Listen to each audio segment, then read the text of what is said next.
Welcome to the Bogosity podcast for the 16th of June 2014, the podcast that put the Rama in the Rama-Lama Ding Dong.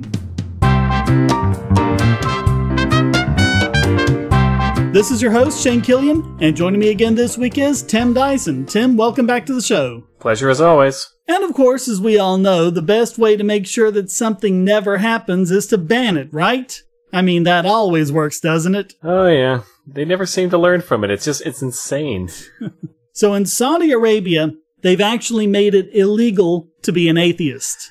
These thought crimes are just ridiculous. Like, until you've invented Vulcan mind melding, there's no way you can really realistically enforce it. You're just basing it off guessing. Yeah.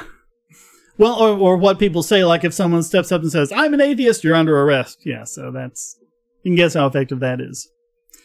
But journalists and activists all over the country are noticing actually a rising trend.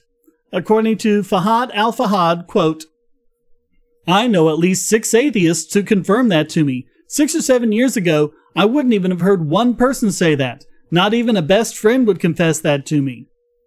And another journalist noted, quote, "The idea of being irreligious and even atheist is spreading because of the contradiction between what Islamists say and what they do." Oh, so you can't threaten people into believing what you want. Who would have thought? Yeah. It's almost like you could look at history and learn that lesson over and over and over again. What did our good friend Einstein say about repeating the same action and expecting different results? Yeah. Well, and before, what was repressing it was actually cultural taboos. But now it seems those are wearing down and it's being discussed more and more on Arabic TV. Oh yeah, this is another case of what John Salsa once said. Government is someone who steps in front of a parade and acts like he's been leading it the whole time. They say they're what keeps people from doing all these bad things. No, social stigma is what does it, really. Most of us, if we could go out and steal and get away with it, probably could. But we don't, not because we're afraid of the police, but because we're afraid of embarrassing our family, our friends, or just being shamed for it. So on March 7th, the Saudi Ministry of the Interior issued a decree which, among other things, prohibited, quote, "calling for atheist thought in any form or calling into question the fundamentals of the Islamic religion on which this country is based." That sounds familiar. Yeah. But what's interesting, I think, is when you look at countries that have official religions, and yes, you've got, all these Muslim countries and what's basically the third world and all the tyrannies they have, just like you had in Europe with the Crusades and the Inquisitions and stuff like that. But now you've got countries like the UK, Denmark, Norway, some of which are even majority atheist, even though they have a state religion. So it seems like in the U.S., it's really where you have a flourishing free market, that you have all these ideas going on. And if you try to impose a state religion, you'll either get like what's going on in Saudi Arabia now, or you'll get Norway. And the funny thing is, these kind of laws, they show, ironically, that the people in charge don't actually have any faith. They don't. Someone who really had faith, who really believed that what he thinks is true, does not feel the need to threaten people into believing it. Well, that's true with all statism, isn't it? I mean, it's like if what you say is true, if it's a good idea or if it's correct or whatever, you should be able to convince us of that. Why do you need to use force to make us fall in line? Yeah, like I once said, if someone came up to me and told me that the earth is flat, how ridiculous would it be for me to get offended and angry and threaten him into accepting that earth is round? That doesn't happen. It never happens like that. Well, my guess is there probably aren't any more atheists in Saudi Arabia. They're just coming out of the closet. A Gallup poll showed that 5% of Saudis describe themselves as atheists, and that's below the world average of 13%. So I feel there's probably a lot more atheists than what they see. They've just been hiding it for so long, and now they're starting to talk about it more. Yeah, and once it starts, then there's very little they can do to stop it. To the government of Saudi Arabia, thank you very much for helping the cause of atheism. Your work is very much appreciated. Indeed. Bogosity.tv is a participant in the Amazon Services LLC Associates Program, an affiliate advertising program designed to provide a means for sites to earn advertising fees by advertising and linking to Amazon.com. Just clear your cookies and go to Amazon.bogosity.tv, or check the right-hand side of the podcast page for Amazon's best deals, including the deal of the day and limited-time lightning deals on all sorts of great products. So next time you buy online, go to Amazon.bogosity.tv. Hey Tim, you know why democracy is so great? Do tell. Because you can vote. Ah, yes, of course. Yeah, and that means your voice is heard and politicians have to listen. And I got a great bridge to sell you, too. But one big problem is the government can pass election laws, and these laws are almost always designed to protect incumbents from challengers. And before people go, oh, conspiracy theory, just think about it. It's the incumbents that make the laws. Yeah, it's like a sports team that's also allowed, that has one of their players as the referee. That makes no sense. Yeah. And they get to write the rule book as well. Yeah, it's a blatant conflict of interests. Well, one of the things they make you do is collect a ridiculous amount of signatures to get on the ballot. And I can tell you from personal experience, I spent many hours in the sun and the rain trying to get the Libertarian Party on the ballot in North Carolina. And the Board of Elections they'll stay up until like the wee hours of the morning, discarding every signature they can find an excuse to. Of course. So Democratic Congressman John Conyers of Michigan, he's been in Congress since, I don't know, the War of the Roses or something. I mean, he's been in there a long time. But now he failed to get the 1,000 signatures he needed in order to get on the ballot.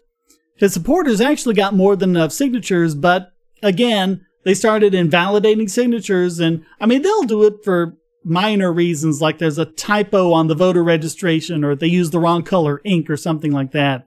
And Conyers was left with only 455 valid signatures.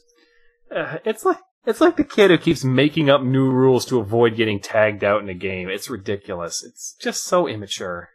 Yeah, and a similar thing happened in the New Jersey recall. And unfortunately, until now, the courts haven't been on our side. But in Michigan and New Jersey, courts in both states ruled that these laws unfairly infringe on the rights of both voters and petitioners. And they ruled that laws limiting signature gathering is an infringement of free speech and free association. Well, that's good, but how long did it take you to arrive at this conclusion? I could have told you that easy. Oh, yeah. And what they really need to start saying is that these laws are specifically designed to keep challengers off the ballot. And they also help incumbents because the challengers that do make it through, they spent so much money petitioning that they don't have much left over to actually run a campaign. Oh, yeah. There's the gerrymandering and all the other stuff they keep pulling. It just gets so ridiculous. Like, these are people who, their skill set is not in leading, it's just in playing the system to their favor. I mean, I'm sure it's great for them, but of what practical use is that in actually helping people? And yet they're given basically monopoly power over almost every aspect of our lives, and people claim they're there to solve any of our problems. Yeah. The people who say this is all conspiracy theories, well, here's just some simple numbers for you. Go look at what is the approval rating of your government these days, and look at how many incumbents get reelected each year. I think you'll find the numbers don't really match up to the idea that they represent you. Bogosity.tv and all of its services are hosted at GoDaddy. I've been very satisfied with GoDaddy's services and their wonderful 24/7 customer support for over 10 years now. So I'm happy to be able to give you this special offer. Just sign up for any new domain, web hosting, email, or other service and get 35% off with the code WOWNOBOGON. That's WOWNOBOGON. Because there's nothing bogus about these savings on quality internet hosting. Just go to GoDaddy.com and use the code WOWNOBOGON. But still, isn't it great to have the government protect us? Like in Islington in the UK, where an apartment, or flat as they're called across the pond, was ruled to be unfit to rent. Oh, really? What happened? Was it infested? Was it unsafe? Was it built wrong? Well, it wasn't dangerous. The walls weren't rotting. The wiring wasn't bad or anything like that.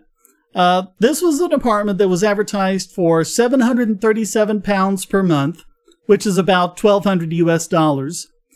The Islington Council refused to let it be rented out because, get this, it was too small. Well, some people want that. They want to go for a small place because they just use the place to cook and them sleep in. They don't need room. That looks like about all you can do in this, though, judging by the picture. It's basically a kitchen with a bed in it. There's also a bathroom and a terrace that aren't pictured. But it got a renter in less than 16 hours, which means for that market, it was probably a very reasonable price. And it also had central heat, high-speed internet access, and unlimited hot water included in that price. But this is just an example of politicians substituting their judgment for yours. You say, okay, I'll take the place, and they say, oh no, you can't have that. So, why not? I wanted it. Yeah. Well, because it's exploitation. They're taking advantage of that poor renter. Yeah, that is ridiculously paternalistic. It's like you are not the person's parent. I'm sorry, but he's a grown-up who can make his own decisions. Yeah, it might be a bad decision. Yeah, he might end up regretting his purchase, but so what? It's not your say in the matter. Well, and if you want to know why such a small apartment rented for so much money, you have to look at other factors. But Housing Chief Counselor James Murray said, quote, "The problem is that people are getting squeezed by high private rent prices and the lack of affordable housing. So you get landlords who are in a position to exploit people." So one more government bureaucrat who doesn't understand basic economics. If he really cared, this is what he would do. He would buy up some land, make his own apartments to compete with them. Say, no, don't rent those, rent mine, they're way better. That is what someone who actually cared would do. This is just a busybody looking to feel like a hero with no effort. Well, and he probably couldn't much if he wanted to. I mean, you got to think that in a market like that, a lot of people would want to, but England has so many restrictions on new housing being built. And this isn't anything new. There have been these high prices at least since the 1970s, when you adjust for inflation. If people are that desperate for housing, it means you need to get out of the way and let the free market do what it does best. Manage scarce resources to bring the best deals to the greatest number of people. Yeah, you see there's things like that going on in Vancouver. Everyone's complaining about affordable housing, but nobody wants to do what it actually takes to make that happen. Yeah. Well, and it's just the same price gouging nonsense. We've seen it time and time and time again. But if people are paying that much for such an itty-bitty apartment, there's something wrong, and that something wrong is not greedy capitalist landlords wanting to exploit people. When prices rise, there's always a reason for it. It's not because they're greedy. It's not because they're mean. Like, people do not just charge whatever they want for any given thing. If that were the case, everyone would charge millions of dollars for everything. It's just horrendously poor understanding of economics. And really, if a politician really has that little understanding of economics, then he really shouldn't be dictating to people their pricing decisions. Yeah. And this person who rented it, I mean, again, less than 16 hours after it was posted, apparently this person was very happy to pay the price and have a roof over his head. Apparently, in his judgment, maybe his judgment was wrong or wrong-headed or whatever. But he apparently felt that this was the best of all his available options. What happens to him now? He has no place to live, presumably, or maybe he had to go somewhere else and pay an even higher price for a different apartment that was just as bad or maybe worse, that just didn't get blocked from rental because it wasn't made the subject of a news expose. Yeah, you can't improve people's lives by destroying. You have to create if you really are serious about improving people's lives. And all these restrictions, that's just destroying. It's not helping anything. I dream of a day when everyone's allowed to be an adult, not be poked and prodded and pushed around as though they were children by politicians who have got some serious daddy issues.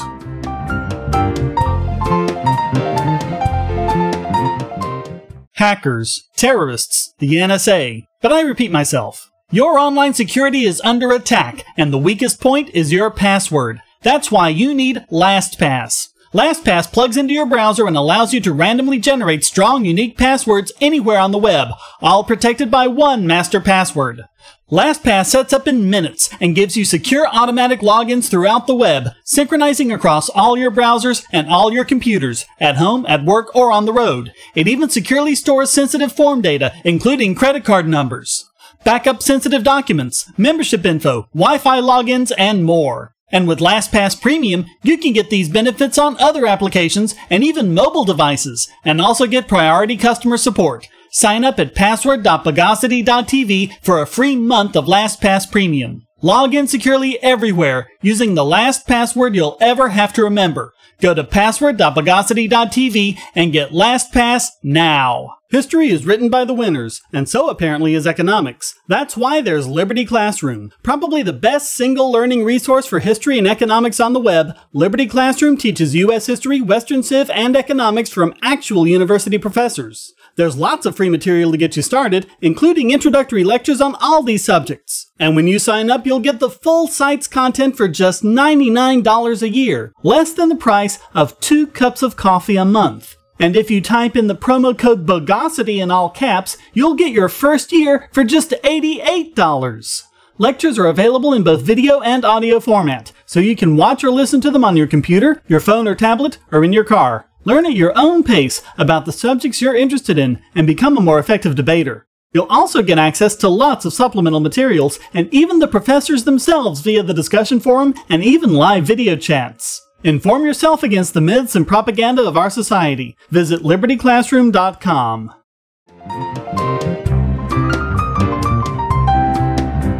And now it's time to take a little slice of this week's biggest Bogon emitter.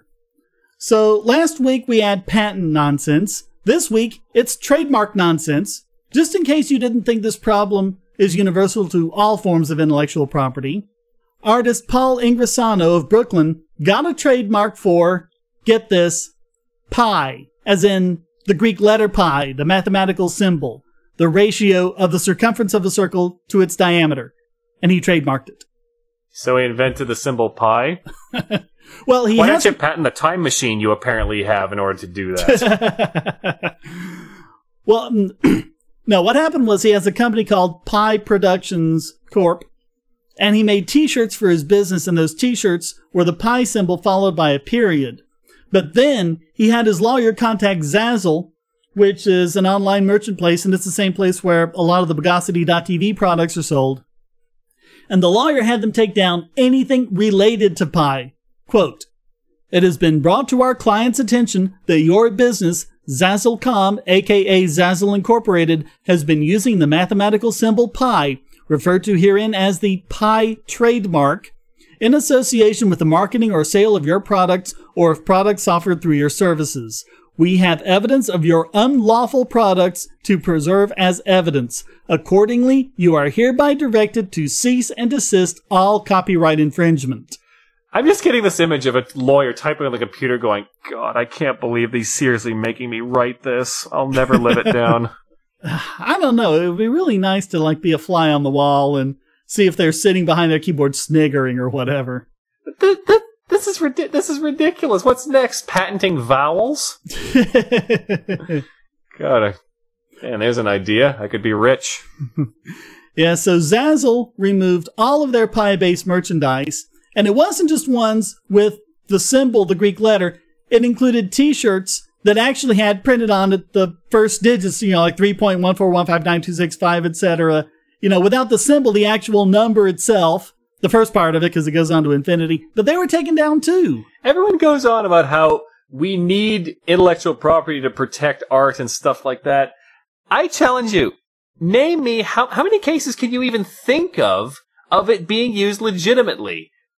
I barely hear any. And yet, whatever examples you can provide, we could just absolutely bury you in examples of it being abused. I'm pretty sure if you ran the numbers, you'd find way more abuse than actual successes. So, I think that's really a sign you gotta go back to the drawing board at the very least. So when Zazzle sent the notice to affected sellers, there was, of course, lots of outrage, lots of tweets and everything, as you would expect. And some people noted that the original trademark was actually the symbol pi followed by a period. And Zazzle responded, quote, "You are correct in the description of the registered trademark as having a period. However, representatives of Pi Productions Corp. Is exercising their rights to protect their mark by not only restricting the use of their trademark, but also any similar marks that is likely to result in consumer confusion as part of the Lanham Act." So if it just looks close enough. How is that going to confuse anybody? I mean, I challenge you to name me a scenario where you've lost a sale because someone used pi in a calculation or whatever. Good Lord. Yeah. Well, I mean, these are t-shirts with like the pi symbol on it. One was pi, Greek letter pi, plus E, which is the natural log base, equals, and then it was a picture of an apple pie. So pi plus E. Yeah, stuff like that. Oh, brother. Yeah, so there were all these tweets going, against Zazzle, and it's like, what's the matter with you? Can I trademark 3? Can I, like you said earlier, can I trademark vowels and stuff like that? But the target of their ire shouldn't be Zazzle. Zazzle's just trying to protect themselves from legal action. It should be the PTO, as well as the entire concept of intellectual property. People need to understand this is not an abuse. This is exactly what it's intended to do. The big corporations who want to be able to sell their products with as little competition as possible and who can afford the huge legal teams to deal with things like this, they love the fact that this happens, that the small fries have to twist in the wind all the time from all these ridiculous laws. Yeah, I did a video on this. I asked people, go look up who actually lobbied for copyright law. If you think it was the poor starving artists, you are so sadly mistaken. Yeah. I mean, think about it. Would the average artist consider it worth his while to lobby governments to get a law like this passed? Yeah. There's no conceivable way that would happen. Would a big corporation find it worth their while to? Yeah. You better believe it. Well, fortunately, after the outcry, Zazzle ended up restoring all the products they pulled. Of course, we don't know what happened in the background. We don't know if their lawyers gave them the go-ahead because it's just ridiculous, or if they actually struck a deal with Ingrisano or whatever. But now, there's a patent for, get this, letter I, less than 3, which in internet parlance means I love, because the less than 3 resembles a heart when it's turned to the side. Oh. People use that to me in conversations all the time. I better not tell anybody. And guess what? It's from the same guy. Oh, they just don't learn. I mean, what is this going to do to your business? You want people to think you're a bully? Because that's the image you're presenting here. I think it's just the fact that you get something, just like we talked about last week with the patent trolls, you do something ridiculous like that, you go against the small fry, which doesn't have, this much of a legal team, so they're more likely to cave in and pay you, whatever, just to get you to go away. And then they get up all this nuisance change, and then maybe they can then use that to go on with the big boys, or just keep doing it again with a different patent and just keep the money raking in. Even though they're not actually doing anything, even though they're not actually creating anything, they can go around and threaten all these small businesses and scare up all this money. Or even not small businesses, just like people on Zazzle. A lot of these were just, individuals like you and me. They had an idea for a cool product. They pulled up Photoshop, they made a graphic, they went on Zazzle, they uploaded, they sold it as a t-shirt, and now they're embroiled in the middle of all this. And people tell me, oh, but without the government, who'd protect us from the mafia going around stealing from businesses?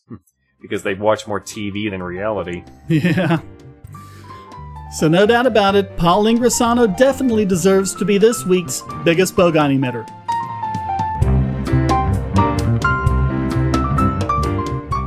You say you don't like Bitcoin? Why not? Oh, because it's not gold. No problem. Just go to coins.bogosity.tv and you'll be taken to Coinable, where you can buy gold or silver coins or bars with your Bitcoins, with literally up-to-the-minute spot pricing. Now there's no reason not to jump on the Bitcoin bandwagon. Whether you're a Bitcoin miner, service operator, Bitcoin business owner, or market speculator, you can get gold and silver from reputable dealers. And Coinable has Bitcoin liquidity for fast processing of your order. Coinable even utilizes a special shipping infrastructure to ensure that your investment arrives safely at your door. And you know what? By going to coins.bogosity.tv, you won't pay a penny more, a Satoshi more for your purchase. But you'll help this podcast. You can even sell your gold and silver for Bitcoin as well. Coinable is your Bitcoin to gold marketplace. So go to coins.bogosity.tv and start turning your Bitcoins into gold now.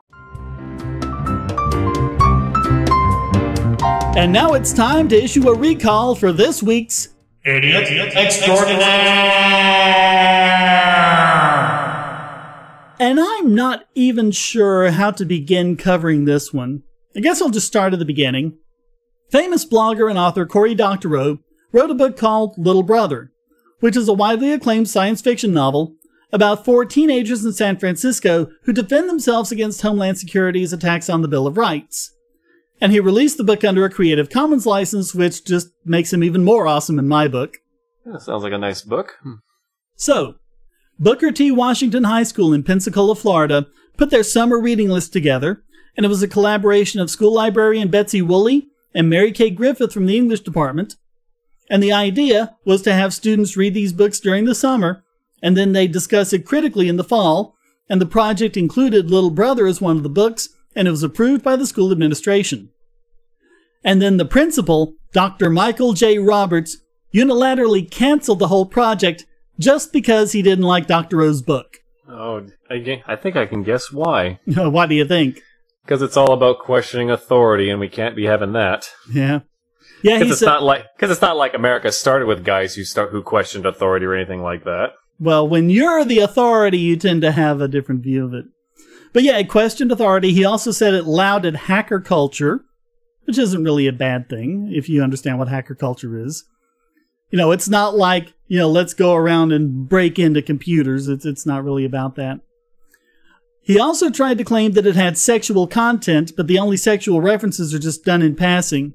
And he also claimed that a parent had complained about profanity, even though there's no profanity anywhere in the book. Give me a break. I read The Outsiders. That's loaded with profanity in school. Yeah. So, once you have Occam's razor slice away the obvious BS reasons, we're just left with the fact that he didn't like its political message. Again, so what? So what? Who the heck are you? You're one guy with one opinion. Well, I guess it's more about indoctrination than education. Well, according to Dr. O, quote, I believe that the best way to address sensitive and difficult subjects in an educational context is through discourse. I also believe that as an absolutely factual matter, there is no obscenity in this book, contrary to his reported remarks. There is a reference to profanity, but that is no more profanity than a reference to sin is a sin itself. The map is unequivocally not the territory. Oh, yeah, like he didn't like the message of the book, and then started digging up more reasons because he didn't want it to look like he was just outright being a tyrant. Well, that didn't work out so well, so... Yeah. But you know what my first thought was? What a great way to get people to actually read the book. Oh, yeah. It's like when they label video games and movies with all these ratings, and then everyone rushes out to go watch the cool adult stuff. People, stop it. If you can't tell kids they can't do something, you're just going to make them more curious. Stop making a big deal about it, and they'll swiftly get bored and go do something else. Yeah. My favorite example, the Billy Joel song, Only the Good Die Young? Yeah. When it came out in 1977, when it first came out, it was just flop. It was just dying on the charts. But the song itself isn't really flattering to religion and Catholic religion in particular. So all these Catholic bishops and archdioceses and people like that, they whipped up all this fuss about it, and they said it was anti-Catholic, it's anti-Christian, anti-American, it's corrupting to the youth, and it's, fostering, sexual activity, and I think they might have even said it was fattening, but I'm not sure about that one. But, they were just going on and on about it, and they said, we're calling for a ban for this record, and we're going to ban this record, and radio stations shouldn't play it, and they shouldn't sell it in record stores. Now remember, it was a flop. It was dying on the charts. As soon as they said ban this record, it was like every high school kid and college student in the country went, what? What's going on? There's something we're not allowed to listen to? They went and they bought this thing, and it just shot up the charts. Strike me down, and I will become more powerful than you can possibly imagine. Indeed. It's even on Piano Man, the very best of Billy Joel. It's one of the songs on that. So that's how successful it ended up being. And so after that happened, Billy Joel wrote a letter to them saying, thank you very much. Please ban my next record. That's about what I would have done. It's like when people tell me my comic's awful and everything, I say, yeah, I admit, totally is. I think you should go to every forum you can find and complain about it and demand net justice. And make sure to post a link to it while you're at it.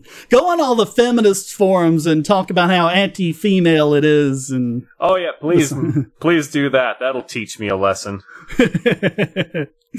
So now, Dr. O and his publisher Tor Books are donating 200 free copies of the book to the high school. Mission accomplished. Or sort of.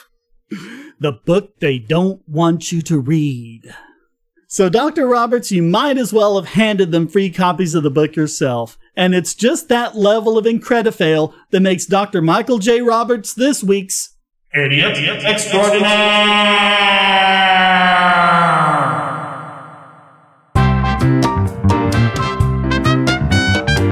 Well, that wraps up this We Are the Knights Who Say Neat edition of the Bogosity podcast. Please visit the forums at bogosity.tv where you can read the show notes and join the discussion on these and other subjects.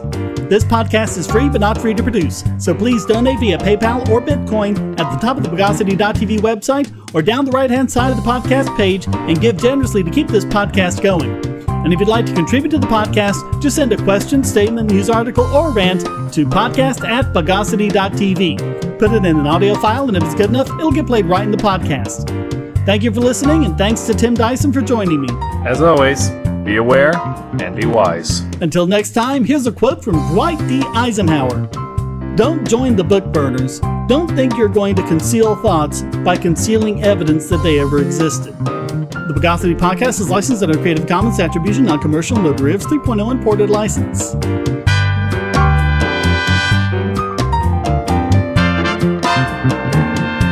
Bogosity.